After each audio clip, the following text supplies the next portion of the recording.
So what is the remedy when multiple checks are given by the accused for a single transaction in installments? Should a single case be filed, or should a single case be filed, or multiple cases must be filed? This is the topic which I wanted to share with you today. Now there are three judgments, one of Delhi High Court, the other of Bombay High Court, then the other of Madras High Court, which spoke in the almost similar way through the law that is provided in the Criminal Procedure Code.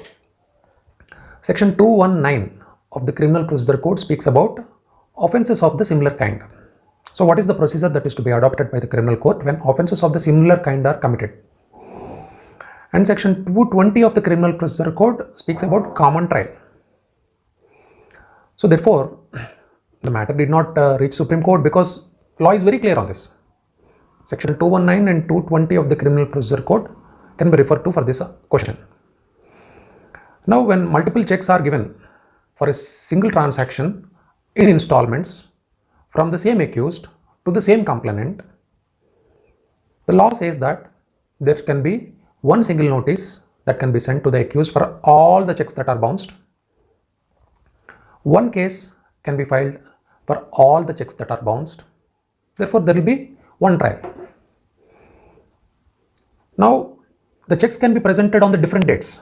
The checks get bounced on the different dates. But it should fit the format of 30, 15, 30. That is, notice must be given within 30 days from the date of receipt of information from the bank that the check got bounced.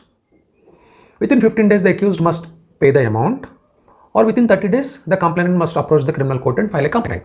So this schedule is fixed, 30, 15 and 30. If multiple checks with the multiple dates are given and bounced on the multiple times, the schedule will not change. If it fits the schedule, there is no problem for the court. So one single legal notice is permissible. One single case is permissible for all the checks, and one single trial is permissible for all the cases. Now the important question comes, what is advantageous to the complainant? So what should complainant do in this kind of circumstance? If there is a one case for all the offences, it is advantageous to the accused, not to the complainant.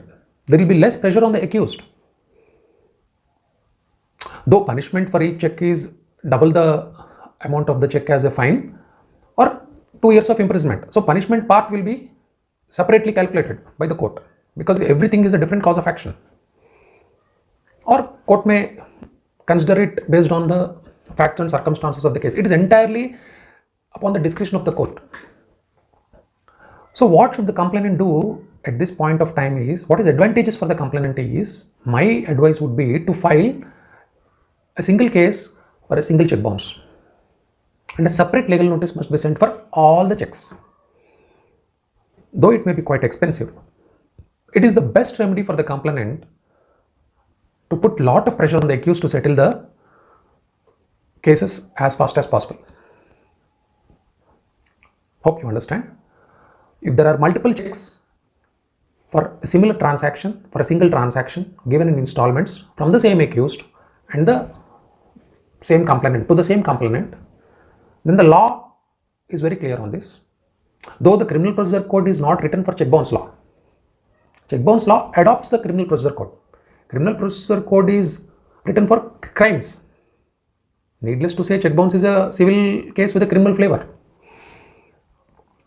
So it is better to leave it to the court to decide what to do when multiple checks are bounced and multiple cases are filed.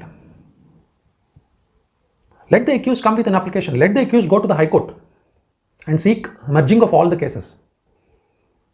If the accused is not having so much of knowledge, it will be to the advantage of the complainant. If the court is not bothered, sometimes court is not bothered because courts are already busy with lot of work. And based on the facts and circumstances, everything changes. Because the judgments, 3 judgments which I referred, they are not straitjacket formula. They cannot be applied to every case. In that particular case, those 3 high courts took decision as follows. So my advice to the complainant would be to send a separate legal notice. Don't look for expenses for each and every single legal notice. And file a separate case because there is absolutely very little court fee for a check bounce case, which anyhow your lawyer will update you. Thank you. Thanks for watching. If you have any doubts, kindly comment. If you like, kindly share and subscribe.